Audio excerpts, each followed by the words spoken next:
Poetic. Chat and chill. Come on and make new friends. We're fun never ends. At the Poetic. Chat and chill. We want to see you shine. At the Poetic. Chat and chill. We're gonna have a good time. At the Poetic. Chat and chill. Hi, welcome to the Poetic Chat and Chew, the show where you are the star. Today, our special guest is Miss Aisha Saran, author, actress, writer. You do dance, right? No, I don't dance. Okay, that's one thing you don't do. All right. And something else special. She is my birth twin. Yes, we are 409. Oh, yeah. Okay, and Aries to the hilt. Now, Miss Saran, like I said, she's an actress.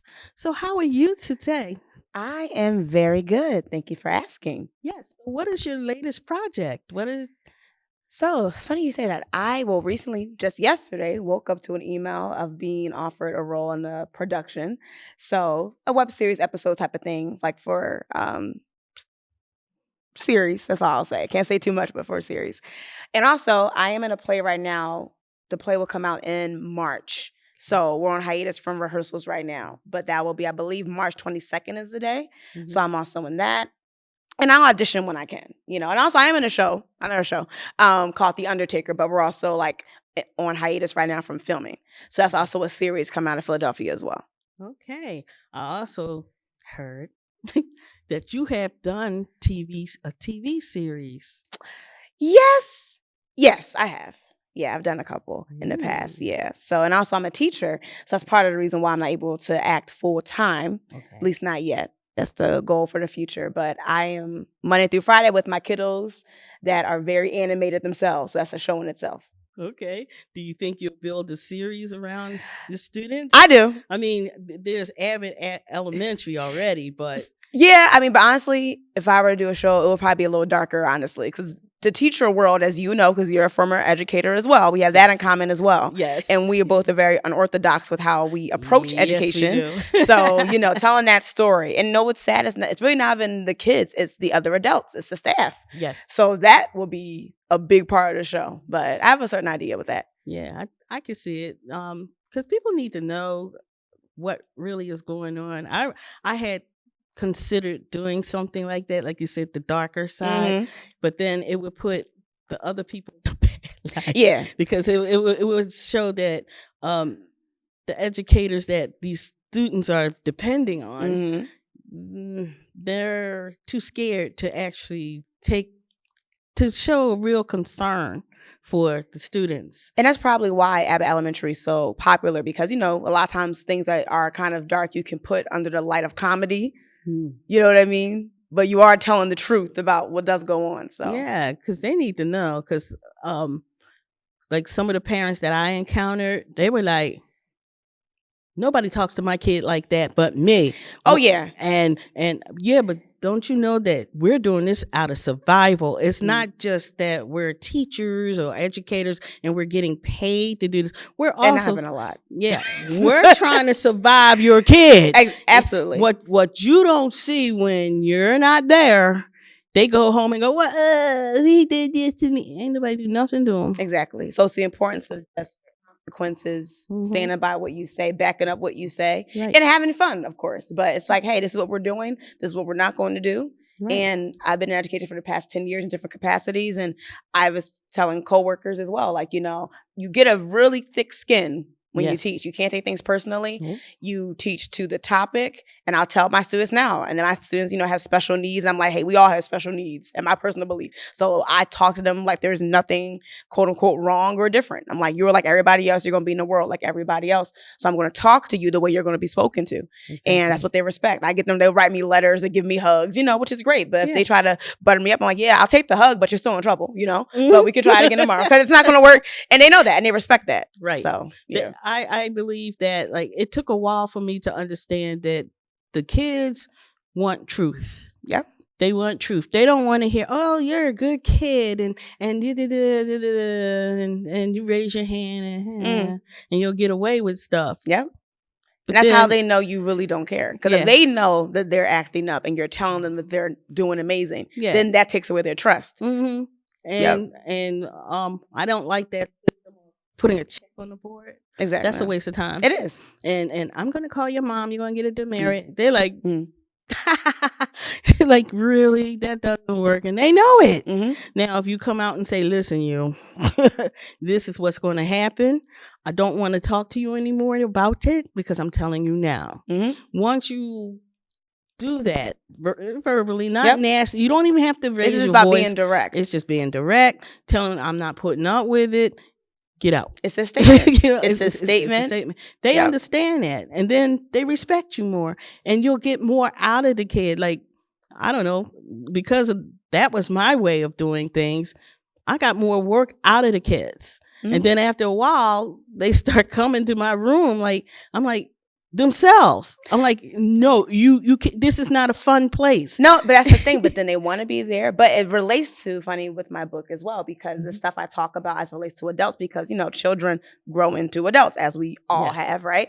So those foundational skills, in the same way you have a standard about something, you maintain the standard. Because if you, like, what's the point of having rules if you don't keep them? Right? So that's something I have to also learn. And it's like, I reiterate that to my students every day. I'm like, guys, I'm telling you things that I live by myself. Mhm. I said the same way you can't do certain things. Can I just like not come to work tomorrow? Like, well, no. So why not? I was here yesterday. You know, they're like, well, you got to come and teach us. You must be good people. I say, exactly. So there's a standard I'm held to. I can't expect to sit here and get paid and not do my job. You're here to do your job. You know, so all these things do relate, you know, so I'm just excited to be here. We got a lot to talk about. And like I said, she and I are birthday twins, so we're very similar. Yes. So we can talk. We'll talk about 1,001 things, but it's a lot to chat about. Yes. Chat and chew. Chat and shoot. But it's true though. Like your book, it has some rough language, but I feel as though Keywords. some keywords, but they're necessary to get the point across. Mhm. I mean, it's not meant to hurt anybody's feelings. It's not meant to it's just straightforward. Straight to the point. It's just straight to the point. Listen. And the way I You know? write, that's what we be clear about this. The way I write in the book and talk to my friends, I talk that way to myself, not necessarily verbally, right? But or at least now people are watching me. But I'm that direct with myself. And I think that's why I can be that way with other people. You know what I mean? I think people also see that's authentic about me. Because I feel like, you know, I always tell my students that's the same thing. I'm like, you know, take back what you dish out to people. If you can't take it, don't dish it. Right. So I say keep that same energy, right? Right. You know, but it's like I do believe in thinking before you speak. But once again, there's a reason why. And I'll tell them, like, it may sound a certain way, but I'm saying it because I care, not because I don't. So that is the tone in the book. And there's like maybe like 5 or 6 words that are it's not grown up words, but there's a reason. it's why. not all through the book. Just a little sprinkling. For emphasis, Yeah, it's just a sprinkling, but still, it gets the message across. It's like, hey, world, listen. Mm-hmm. I'm not going to try to sugarcoat things. I'm going to tell you the truth, and that's exactly what the book does. Mm-hmm. It tells the truth about a thing. Maybe some people don't really know. Like I said, some people, well, you know, I kind of live this kind of life. I don't know. I didn't live well, or whatever. Mm-hmm. They need a wake-up call. Yes, So- because the world's going to do that. And that's Yeah. why I think why I wrote, Like a I wrote slap the in way the I did. face, It's like, you know? I It's like- think you're actually called. Like I said, we all have the right to our opinion. And I used to also like debate when I was in college and things like that. So even though people think debate means you just argue. No, you're supposed to talk to a topic, take the affirmative or the negative. And the thing about debating is that there's similar, obviously, to laws, like the training wheels of being a lawyer, right? Mhm. You may debate something you don't even agree with. But you have to be so well versed in it that you can argue it, right? Right. So when I talk to my students, I'm like, people, we all have the right to our opinion. So people can look at my face like, I don't agree with none of that. I'm not going to take it personally. Like, you have the right to your opinion, but I have the right to mine as well. And a lot of things I have opinion about have proven to work. So I'm going to share that, and then you take it or leave it. Right. You know, but that's part of it as well. I'm part of growing and learning. I don't have to necessarily shame someone else for how they feel or how they believe, but I'm not going to accept somebody disrespecting me either. Right. So I just think about just being, you know, being fair. It's great. The book is great. I would. My only thing is, like, what age? So you know what's funny? So I wrote this at the heart of the pandemic, right? And I was teaching I was a contractor. I still am currently right now. And even between the pandemic, at one point, I was a full-time employee. I then resigned after 2 years because I still wanted more time to act. And when you're teaching, like I said, I'm teaching, case managing, I do special education. So you're a teacher, you're a case manager, you're an advisor. You know, I'm working with the speech therapist, the school psychologist, the, who did I miss? The occupational therapist. There's a lot happening. And these are super long. You're going towards maybe sometimes 40 pages. I'm not going to sit here and say sometimes that. It's repetitive. Yeah. It's just written in the different, like the questions or whatever they're trying to research. Mm-hmm. It's repetitive. Yeah. But it's said a different way, but it's the same question. Same question. And you got to fill these forms out. And once again, these are legal documents, so they have to be done correctly. Mm-hmm. And I've once again, not trying to step on anybody's toes, but I'll look through the documents and there'll be mistakes there that I'll pick up on, reach out to the person privately. Hey, you might want to check. One document one time had me listed down as one of my students' parents. I'm like, so I'm not their mother, right? We got to fix that. So it's like a lot. And then while doing that, simultaneously auditioning, writing, doing different things, that kind of stuff. So back to, I'm sorry, with the book is that I started writing that during the pandemic when I was initially told, we're going to be off of school for 2 weeks. This is right when it first hit. Okay, fine, 2 weeks. Then it turned into 2 more weeks. Okay, cool. Then it turned into, okay, we don't need you anymore. So now I have no job, right? So I didn't know what was going on during this time. And what I put in the book is a lot of friends will always come to me about, wanting my advice and stuff. And once again, despite how direct I am, you would think, Aisha's so mean, but people love to come to me for advice. Mm-hmm. And I'm thinking I'm not going to give it to you soft. It's okay. I'm going to tell you the truth. Give you a cookie. They'll come to me directly. What do you think? I'm like, and I'll say, do you really want me? Do you want to know what I think? Are you sure? So I said, let me just put it in writing so I'm not constantly repeating myself. And I started, writing different things. Mm-hmm. And that's how this came about. So it was a lot of fun to write. But I would say, to answer your question, is that I would say about between 17 and 18. Maybe a mature 16, but I would say about 17. And 17 because right before, say, college age, there are things I wish somebody told me when I was that age. Yeah. Not that I was wow. But I think some situations I maybe could have avoided if someone told me things earlier versus me learning them when I got in my mid-20s, that kind of thing. Because I read the book and I feel the same way that, people in their teens need to know this because I felt as though when I was 16, 17, my mom left out a whole lot of stuff. Mm-hmm. And her thinking was, well, it's going to come to you sooner or later. So just going to have to deal. Mm-hmm. But if somebody had came out and said, hey, listen, you're going to have to toughen up a little bit. This may or may not happen, but still you have a certain way about yourself to deal with it, or else, I'm sure somebody out there would have been suicidal over certain things and not be able to handle it because they weren't told about it. And I had a couple of friends that did. They were like, well, I don't know. Nobody told me about this and I don't belong here. Exactly. And I think that's cruel. And And of course, my friends' parents were like, oh, well, I don't understand. No, you didn't tell them. Mm-hmm. You didn't warn them. You didn't give them any advice of what to expect of this life, of adult life that's coming toward them. Which we are adults way longer than children. And that's people don't understand, like Michelle Obama, right, regardless of people's political affiliation, pardon me, because I even showed, mind you, my special needs students. Mm-hmm. Like I talked to them the way you and I are talking right now, right? I showed them this clip when she was being interviewed by Tina Knowles Lawson, Beyonce's mother, Kelly Rowland, Angie Martinez, a few other women, and talking about, well, don't you want your children to be your friend? And she was like, no. She was like, when you're worried about your child being your friend, you're worried about your child liking you. Yeah. And there's so many things about parenting that have nothing to do with your children liking you. And I don't have children, at least not yet, right? I'm a teacher. They are like my kids, especially nowadays. But I said, if you substitute parent for teacher in this context, I'm like, guys, there's so many things about teaching that have nothing to do if you like me or not. Yep. I'm here to guide you and to teach you content. How you feel about me is how you feel about me. I will get over it, right? But and they were quiet. You could hear a pin drop. They were just so into it. And I'm like, and she also said one time in another interview, she was like, her mom told her, like, you're not raising children, you're raising adults. People don't think like that. So when we grow up and we're seeing why are people this way? Well, what was happening when they were 6, 7, 8?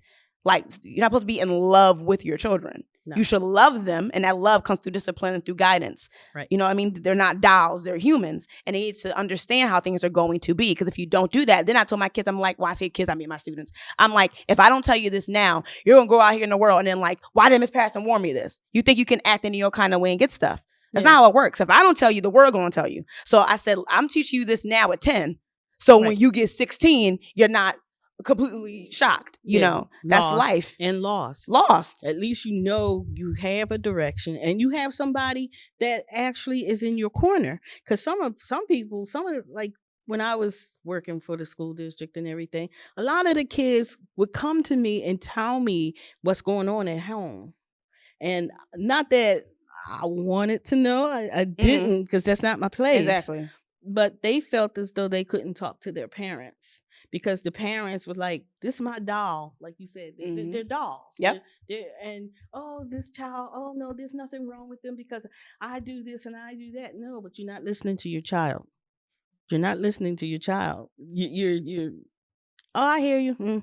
Yeah, you know, as they're not listening. And that's the thing too, because you said not just because you and I share a birthday, but also similar. Like we were talking off camera about, some people also get jealous and envious. Yes, I had a student like that one time in school. Like I said, I worked as a community health educator, a psych coordinator, pathways coordinator, been a full-time teacher, life skills teacher. Like I've done so many right now, special education teacher. So many different things in these past 10 years, right out of college. And one time when I was in my site coordinator role, right, my job literally is to coordinate a site. After school, technically, I'm like, I don't gotta be here really, in my opinion. I'm trying to step on nobody's toes. I'm like, well, if I'm after school, why am I here at 10 a.m.? After school is like 3 o'clock, right? Yeah. But I gotta be in the building from 10 to 6. Fine. In my little area in the room in the back, right? So the students naturally, took to me. I'm just being myself. I miss Aisha, at least where I was there, and mind my business. One day, I'm trying to eat my lunch. It's on my lunch break. A student comes in with like one of the, I don't know if she was a dean, but someone higher up. She was like, oh my God, Miss Aisha, I'm so glad we found you. She only wants to talk to you. There was one student in the school. So she bypassed the school psychologist, bypassed the therapist there, bypassed the owner of the school, different teachers, just to talk to me. But then other teachers were mad about that, almost like who I think I am. I'm just in my room eating. But apparently she ignored everybody just to talk to me because we had a certain bond. But she was frustrated about how she was being treated. I think she's a brilliant young lady. Now she's very feisty, right? Feisty and very opinionated. And her filter isn't necessarily always there. But there also wasn't really a place for that kind of personality to be like doted on either. You know what I mean? So that's why even how my book is, like I'm a feisty person, in different ways, right? I also kind of know how to, I can code switch when I need to. Right. But also I'm like, if you feel some kind of way, I will actually let someone express themselves openly first before I say anything. Right. Get it out. But if you keep having someone that you keep trying to shut up all the time, it's going to erupt. And deep down, she's a very sensitive young lady, but y'all just see her as like, oh, she's just a problem child anyway. And y'all trying to get her out of here. She doesn't feel safe or feel respected, So those kind of things I've dealt with over the years too. Yeah, because I worked in a classroom where I had 6th, 7th, and 8th graders all in one group. They all were reading like on like 2nd grade level. So yeah. So of course, with all that being said, they were all lumped up as dumb children. But what it was, they each had individual problems. And once someone started labeling them, well, you're in that combined classroom, that means you're dumb. And then the whole school starts saying it about these kids. And it got to the point where a violent act took place. And I stopped it. Yeah, I got stitches. But after that incident, I said, you know what? These kids are kind of bright, but they're so busy. This school is so busy telling what's wrong with them that they don't see what's right. I saw writers. They may not spell right. I saw artists. I did. You saw content creators. I did. One girl was a great cook. She made me some fried chicken. she made me some fried chicken one day, and she said, I may not know how to read, but I know how to cook. My mom made me cook. And you want some fried chicken? And as you say this, right, I'll turn to this page. Just because we're talking about teaching a lot, but it relates. Because in this book I have, it also is a self-help book too. And it's page that you can like write things in, right? So on my page 8, it says, when we really examine the foundation of our self-esteem, right, it makes sense why many of us suffer with our confidence and self-efficacy. For clarity, self-esteem is how a person feels about his or herself, while self-efficacy is what people believe they can do.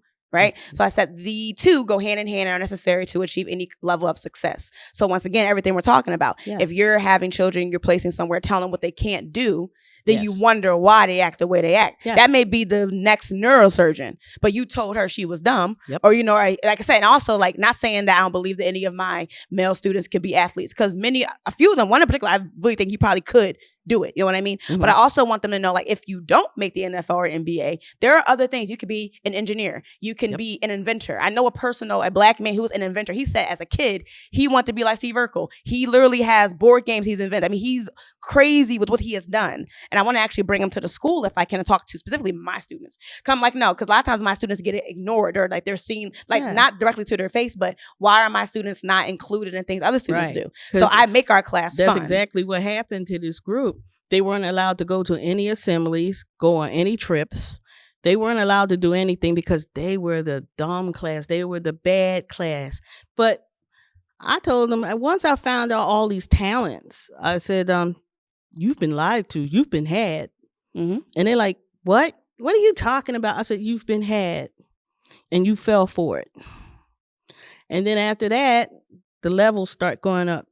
And we got invited to an assembly. And I told them, I said, well, this is what we're going to do. We're going to pretend like we're going to church. Now, you're not going to misbehave. You're not going to talk. You're not going to do anything. But we're going to dress up. And the kids were like, I don't have no suit. I said, no. I'm not talking about a suit. You could just wear your best shoe and whatever you wear to school regularly, just be clean. That's wonderful. And so at that time, the teacher was out sick, so I was the aide in the room. So I had to take over. I didn't have no credentials at the time, but it was an emergency. So I said, well, this is what we're going to do. We're going to prove that this is the best class in this school. And how are we going to do that? I'm going to dress up. The aide that came in the room, he was there. We're going to go like we're walking in church. The gentleman will hold the ladies' hands. And we walked into the auditorium, and we all walked in all quiet.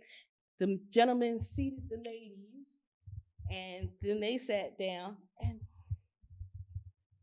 they're like, what room is that? That is not that. No. I'm like, yeah, they can do it. And then after that, one of the oldest kids was like, well, I really want a job. I'm 14.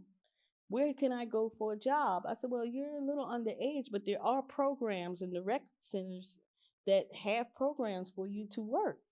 You're not going to get, it's not like you're going to be the president, but it's a job. It'll help you. And she went for it. And she was so happy, and she graduated. And it gives them that sense of pride, and that's what we all need to be able to do. That's what we all should do. That's what most teachers are supposed to do too. But then there was this trap that this certain teachers do. They know how to trigger the kids to be bad. The moment that they're quiet doing something, what are you doing? Exactly. That's the trigger. And I had to teach them, don't say nothing. Yeah, and all the things that, let's say from the book, and just me as an actress as well, I always view acting not just like just you doing content or just you memorizing lines. You have to be someone who observes human nature, right? And I even said, like, I'll show you probably off camera. Like, even I show slides every day when I'm teaching. I have a ninja slide, right? And I say I'm moving in silence. I'm gonna address you one time as a warning. I won't tell you again. Doesn't mean I don't see it. So I tell them that. So I know their personalities well enough. They know what my expectations are, and it's like, this is what we're going to do. So yeah. Everybody, I believe, is teachable. We have to know people and respect people enough to give them, what they deserve. And also, like, I believe everyone's worth having their own dignity. You know what I mean? Yes. And that plays a role in how you move. Yep. That's how I got by, and got a lot of enemies too, just because of that. Because like, what makes you the authority? I said, because I'm trying to survive here. Funny you say that. Let me see.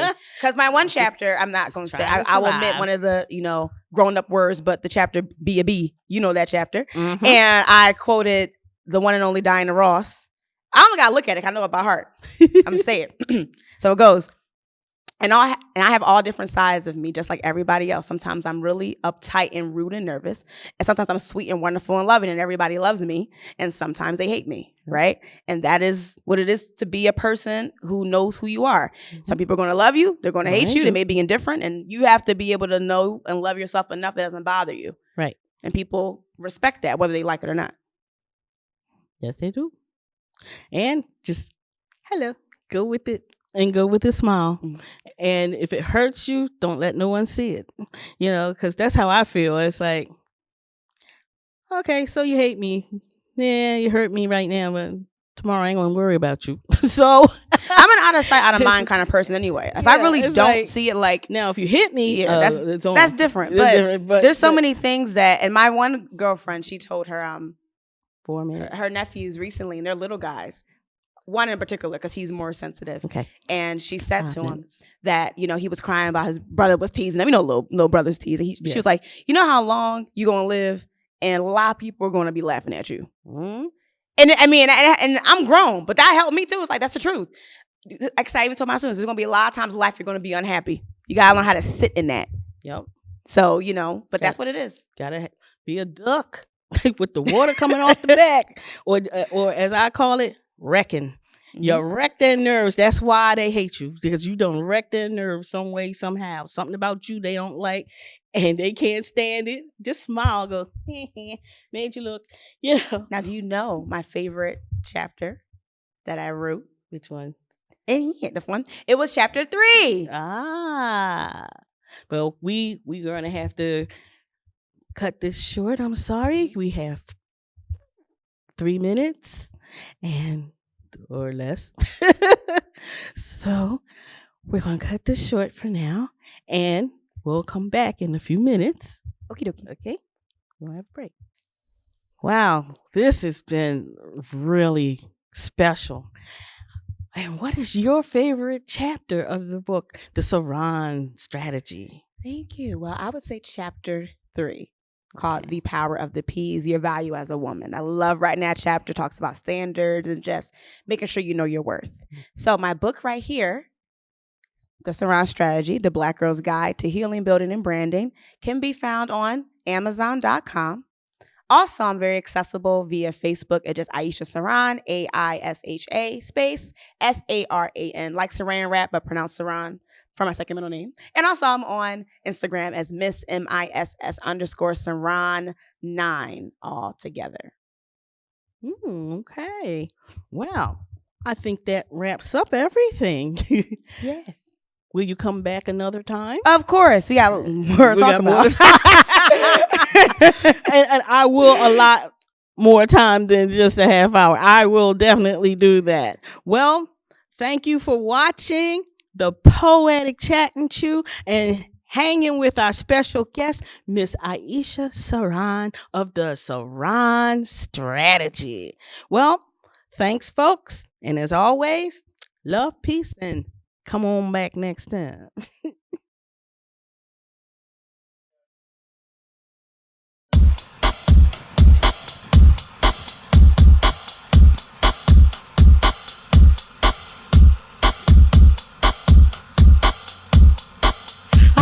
Show you something hot and new. I want to treat you to the Poetic Chat and Chew. Come on and sit right down. We're gonna chow on now at the Poetic Chat and Chew.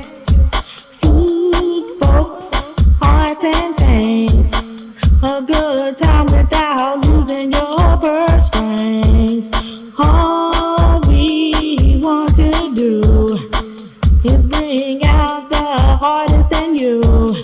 Poetry, cooking, draw, dance, or sing.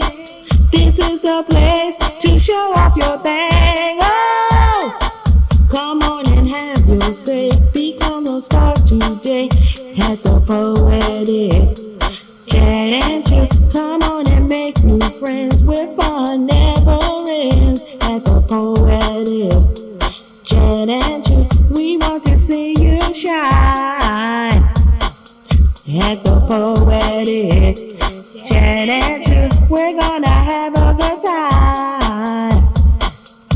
at the Poetic Chat and Chill. Hope to see you there.